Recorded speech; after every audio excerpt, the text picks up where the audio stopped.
দর্শক আমন্ত্রণ আরটিভির আন্তর্জাতিক সম্পর্ক উন্নয়ন বিষয়ক অনুষ্ঠান ডিপ্লোম্যাটিক জোনে। আপনাদের সঙ্গে আছে আমি Syed Ashiq Rahman.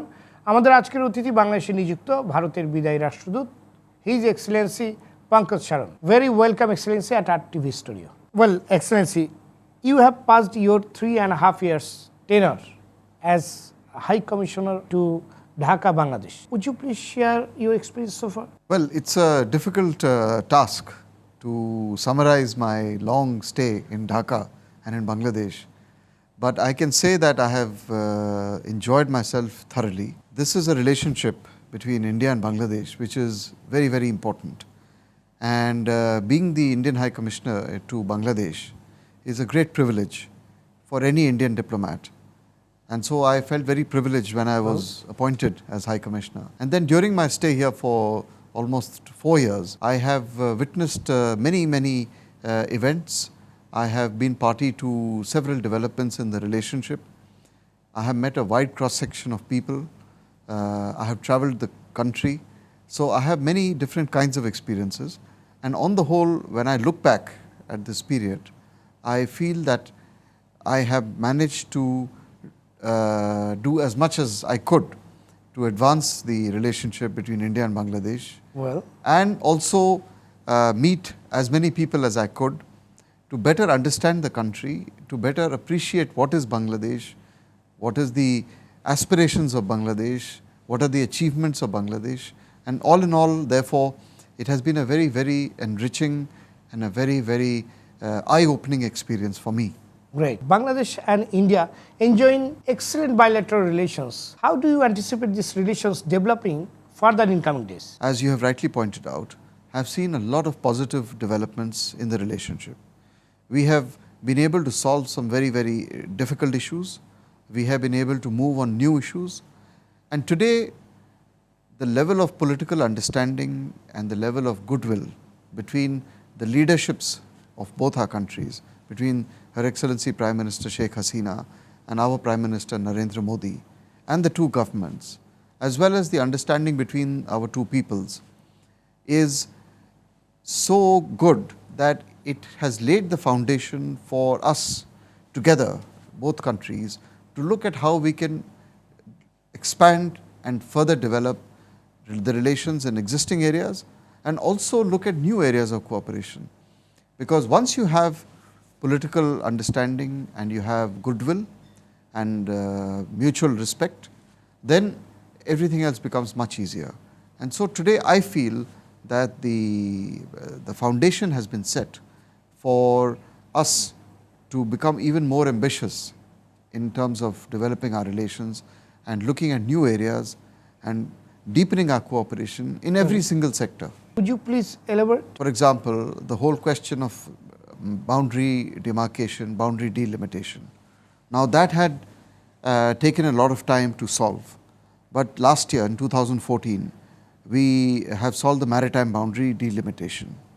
This year, we have implemented the land boundary agreement. Exactly. Now, those issues are behind us. Well, When we have to look at new issues, my own view would be that we have to look at issues which directly impact on the lives of our people. well, Because at the end of the day, the challenges and the problems that we are facing in both countries are exactly the same. Well, I don't see any difference. you just talking about our enclave exchange. Definitely it is a historical event. What emotional factors did you observe? Well, certainly it was extremely emotional and very, very historic, as you can imagine. You know that this agreement was signed in 1974. Subsequently, various attempts were made to implement the agreement. At some stage, there was a lot of disappointment on both sides that we were simply not able to implement an agreement signed so many years ago. I think the first major breakthrough came in 2011 Well, when our former Prime Minister visited Bangladesh and we agreed on a protocol on how we can actually implement the exchange of enclaves. A lot of hard work was done before the protocol was finalized. definitely. Both the teams went to all the enclaves. They did a house-to-house survey. They talked to the people. And Their emotion, their what emotions, they want. their fears. Yes. And finally, when the Indian Parliament in May this year unanimously passed the constitutional amendment, it was a truly historic moment in the relationship. The debate was telecast live on television. The whole world saw how the Indian Parliament and every single member who spoke so warmly and fondly and positively about the India-Bangladesh relationship. Well, And so many of them recalled the events of 1971. 1971. That itself was a very, very emotional moment. And I know that a lot of the leaders in Bangladesh, apart from India, including the Prime Minister herself, were very touched by that debate. So that is when the emotions began. Well, Then the next stage, of course, was when our Prime Minister, Mr. Narendra Modi, came and the ratification instrument was exchanged in front of the two Prime Ministers on the 6th of June 2015. Again, history was being made. yes. And then subsequently, of course, since then to now, when I talked to them, when I saw their faces, I remember my first visit to the enclaves after the ratification Exactly. was a highly emotional moment. So many hundreds of people came to me, young children, old men, old women, and with folded hands. And for them, it was like freedom. Exactly. And suddenly a ray of hope that people who had been forgotten and now have a chance to live a better life. And from then, of course, till today, we have gone out of our way to make sure that the transfer of people, development of their infrastructure and everything else is done in a manner which is very sensitive, which gives full respect to the enclave dwellers, and they feel that we have not forgotten them, that they have now come into the responsibility of the two governments, Exactly. that their basic requirements like, education, health, Health. civic services, police, law and order, all these basic fundamental requirements of every day-to-day life are taken care of. And so when I saw the eyes... What about the job facilities? Their Well, I think now... rehabilitation. I think, you see, once the enclaves have been absorbed, the Indian enclaves today have been absorbed into Bangladesh. Well. So they have become Bangladeshi territory. So the residents of those enclaves today have a legal claim to any job that is offered by the government of Bangladesh, or they can travel to any part of Bangladesh Part of Bangladesh, exactly. to get a job. Because they are Bangladeshi. Because they are and, now Bangladeshis. Who went past to India. Exactly. They already India, so they all are getting all benefits. But despite that, I'm asking you, like Bangladesh part, we're thinking to give them more opportunities. Do you have any plan to give them support? Yes, as far as the enclaves in India are concerned, where the residents are so far Bangladeshi citizens, now they have become Indian citizens. Exactly. So for them also we have a package. I'm asking this package. Yes, we have a rehabilitation package. Rehabilitation. Yes, which will help them to live better lives in terms of better housing, better roads, better municipal facilities, better education. So we have also put in place a financial package. In that respect, looking at the realities, what kind of policy does India follows with respect to Bangladesh? You see, India's policy towards Bangladesh is based on the reality that we are two neighbors, that we are both here to stay, that our future is linked together, Well, and our prosperity is mutual. If Bangladesh is successful in terms of its economy, in terms of its security, in terms of its stability, then that will help India, and vice versa. If India is also stable and secure, it will help Bangladesh. For us, a strong and a stable and a secure and a prosperous Bangladesh is absolutely essential for not just the success of the people of Bangladesh, but also for the region, also for the world, because we have to remember that in terms of its population, Bangladesh is one of the biggest countries in the world. And what happens in Bangladesh will make a difference not only to this sub-region or to South Asia, but to much, much bigger and wider areas of the world. in case of security and stability, what is your specific policy? Well, our policy has been to cooperate with Bangladesh, to extend full cooperation to Bangladesh. For example, in the area of, say, security cooperation, we have tried to put in place mechanisms which address different aspects of security. I think the first important point is better border management. Better border management. Because we have a very long border, it's more than 4,000 kilometers. Well, what about border killing? How it touched you? Well, border killings is something which is most regrettable, and we have conveyed both to the government of Bangladesh as well as in our public statements that we do not condone any deaths, any killings on the border. We have also therefore worked very, very closely with the government of Bangladesh, specifically with the Home Ministry, with the Border Guards Bangladesh, the BGB, and with the district administrations on the bordering districts to see how we can prevent incidents or events which lead to any illegal activity on the border. After all, there is a long border. It's a very, very highly populated border. It's a very poor border. So there is a large... Still, Mr. Saran, according to Geneva Convention, we should not shoot in borders in between the countries. Most, as far as the border is concerned, we have to manage the border jointly. You see, any crossing that takes place on the border has to be a joint responsibility of the Bangladeshi border guarding force and the Indian border guarding force. And our policy is to ensure that there is no death. At the extreme situation, a BSF or a border guarding force officer feels that his own life is under threat, then that is when he has to resort to self-defense. But as a matter of policy, the policy is to ensure that we work towards the figure of zero. Zero, yes. In terms of border deaths. We are looking forward. And in the last few years, I have to say, the trend of the deaths has shown a very steady decline. Not an increase, but a decline.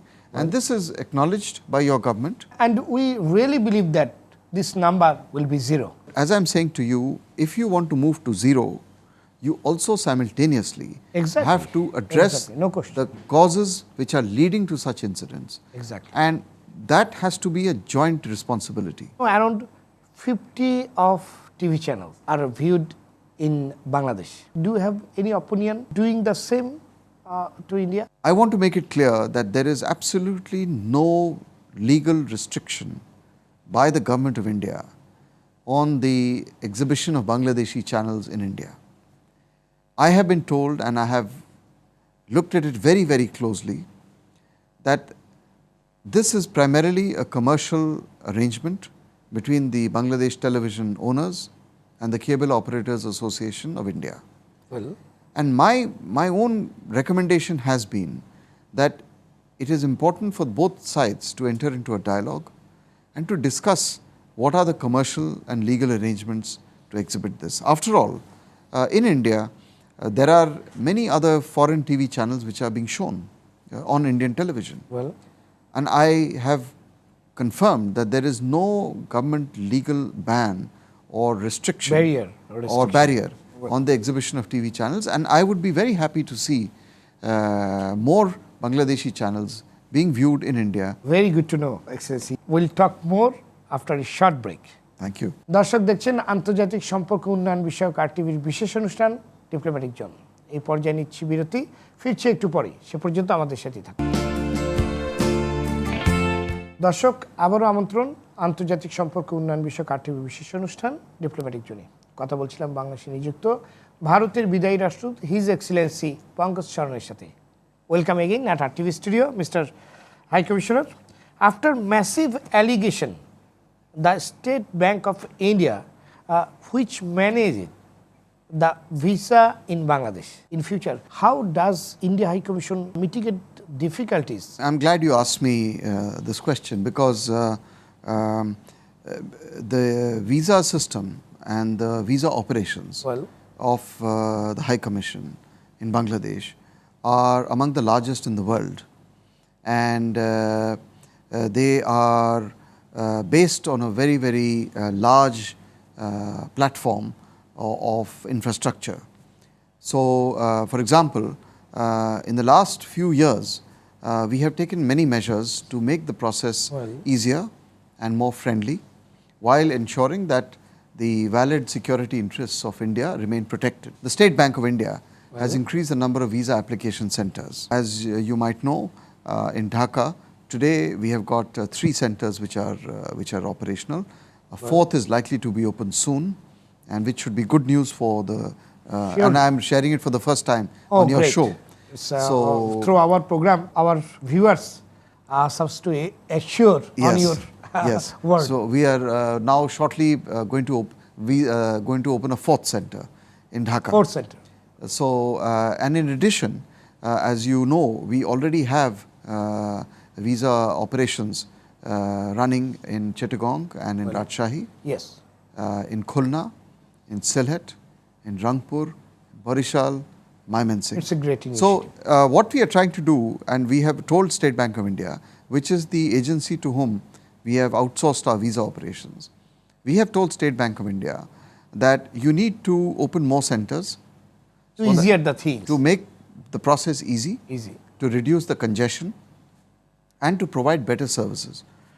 We have entered into a contract with the State Bank of India, which stipulates that they must maintain the highest levels of standards in terms of visa services, comfort to applicants, information sharing. So apart from the number of centers that have grown up, the State Bank has also introduced an SMS service. So if you apply for a visa on your phone, you will be advised about the status of the application, when it is ready and when you can collect your visa. And what we have also therefore done, in the light of the difficulties being faced by applicants to get appointments, is that the State Bank of India, as you have rightly pointed out, they have dispensed with the system of e-tokens for 9 out of the 10 categories. Now, the way they chose the 9 was those 9 for which there is no e-token requirement pertain to the most sensitive categories. The first and foremost is medical visas, because those are humanitarian issues. We would not want any medical visa applicant to be put into difficulty or trouble. Very good. So the first one has been medical, then student visas, then entry visas, business visas. So the e-token requirement, which is, an e-token is when you get an appointment to come and submit your application. So for these 9 categories, including journalist visa, it's a first come first serve. Now, as far e-token, it's a big question nowadays, because there is allegation of middleman, and last 1 year it's a big issue about e-token. How to easier the thing? On the e-token, what we are trying to do is to find 2-3 different kinds of solutions. One is to find some technical solutions, because we are finding that there is an overload on the system.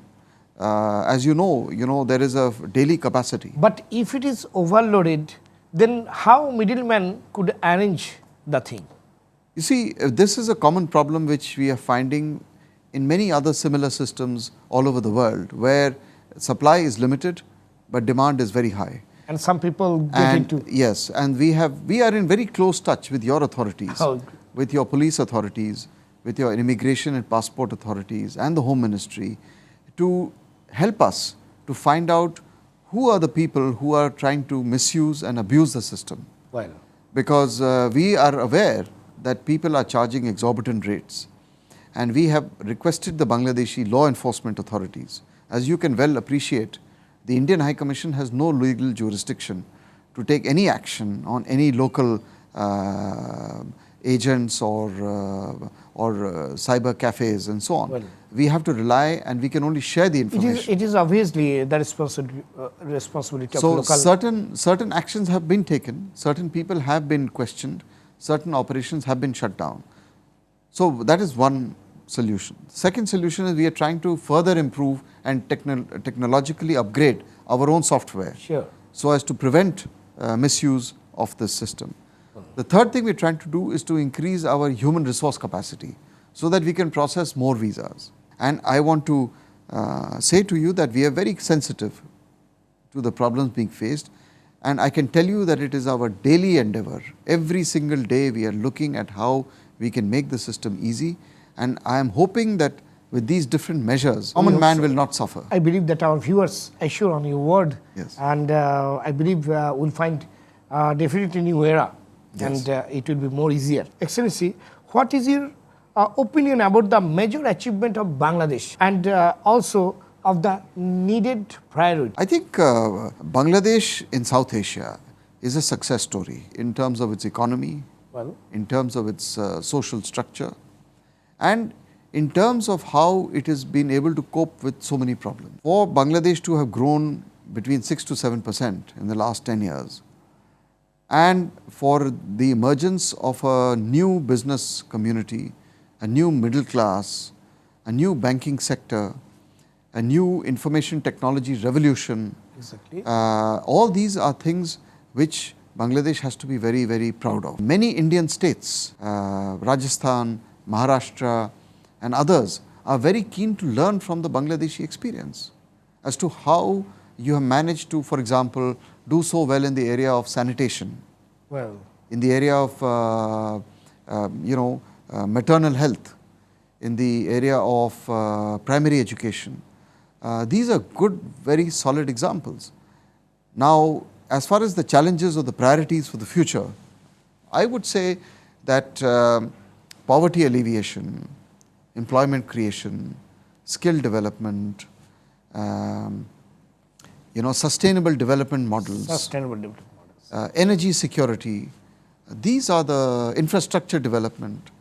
These are going to be the next challenges Challenges and priority sector. and priority sectors. Thank you for your nice word. Every year, a large numbers of students, what you are telling our young people, Yes. most of, they are going to India for a higher education beside Commonwealth scholarship. How does India government may assist our students more? We have in the last 4 or 5 years, we have increased significantly, rapidly, the number of scholarships that we are offering to Bangladeshi students. So we have different kinds of scholarship programs. One scholarship program is run by the ICCR, which is for undergraduate, postgraduate and fellowship levels. So we do an open advertisement, applications are invited, and a lot of students have been going to different parts of India. Well, the other big program that we run is the ITEC program, which is the program. Indian Technical and Economic Cooperation Program. Again, the numbers have expanded massively in the last 4 or 5 years. great. And in all these those programs are for working professionals below the age of 45. They are short term, they range from say 1 week to up to 2 months or 3 months. 3 months. Highly skilled programs in different institutes, whether it is for management, whether it is for labor, whether it is for information technology, whether it is for agriculture. So there are about 50 institutions in India which are registered where applicants can apply to.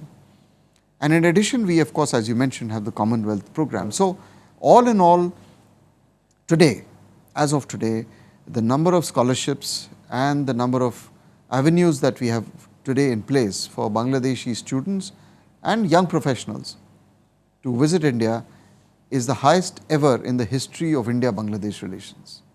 And we would like to expand this even more, because we believe that what India can offer to Bangladesh is training, skill development, capacity building. And if we can do this, it will help not just Bangladesh, but we will also learn from Bangladeshis. So because so many of them are going to India in these institutes, when they stay there, when they live there, they have discussions in their classrooms. They also share their own experiences with Indian colleagues, with colleagues from other countries. And this is a two-way process, that we learn from you and you learn from us. Excellency, we are almost end of the program. What are your unfinished tasks? The relationship is so big that it's a very good question. Sometimes I feel that the unfinished tasks are more than the finished tasks. Because this project or this process of development of relations between India and Bangladesh is a very, very important and a very valuable process. Because of geography and history, the number of things that we have to do together is very large. And I would say that the sky is the limit for working together with India and Bangladesh. Sometimes I wake up in the morning and say, yes, I have finished 2 tasks, but then I realize by the end of the day that I have got 3 more things to do. It's a never-ending process. Never ending. We have discussed only a few aspects, but it's a very vast agenda. To discuss. And the basic objective, if we keep in mind, then everything else follows. And the basic objective is we have to do what helps our people. We have to do what is in conformity with our national goals. Exactly. The political boundaries are there, they will remain. But how we can transcend the political boundaries to cooperate, whether it is in the economic field, whether it is in the cultural field, whether it is in the energy sector, in the environment sector, how we can work as two mature, independent, sovereign nations for the common good of our people. That is really what has to be the guiding star. Well, Excellency, what is your message to your successor? I cannot share it with you on television, but I would only say that my successor has a big job ahead of him. He's familiar with Bangladesh. He has dealt with Bangladesh from India.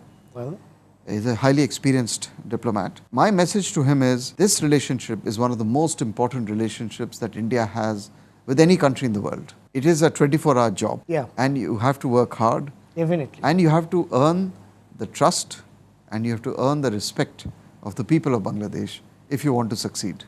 Thank you, Excellency, for being with us, to give your nice comments, words to us for Bangladesh, and we wish your good health, your all success in coming days, and hope to see you again in Bangladesh. Thank you very much. Thank you so much. Thank you very Had a much. very nice time. Thank you so much. দর্শক, ভারত বাংলাদেশের শুধু প্রতিবেশী নয়, পরীক্ষিত বন্ধুও বটে। মহান মুক্তিযুদ্ধের সময় থেকে শুরু করে এখন পর্যন্ত যে কোনো উন্নয়নে ভারত সবসময়ই বাংলাদেশের পাশে থেকেছে। বাংলাদেশে নিযুক্ত ভারতীয় হাই কমিশনারের লম্বা সময়ের অভিজ্ঞতা ভবিষ্যতে দুদেশের সম্পর্ক উন্নয়নে অগ্রণী ভূমিকা রাখবে বলেই আমাদের বিশ্বাস। দুদেশের ছিটমহল বিনিময়ের মতো অনেক ঐতিহাসিক ঘটনার সাক্ষী আমাদের আজকের অতিথি। তার অভিজ্ঞতা আগামীতে অমীমাংসিত বিষয়গুলো সমাধানে ভূমিকা রাখবে, এই প্রত্যাশায় শেষ করছি আজকের ডিপ্লোম্যাটিক জোন। এতক্ষণ আমাদের সঙ্গে থাকার জন্য ধন্যবাদ সবাইকে।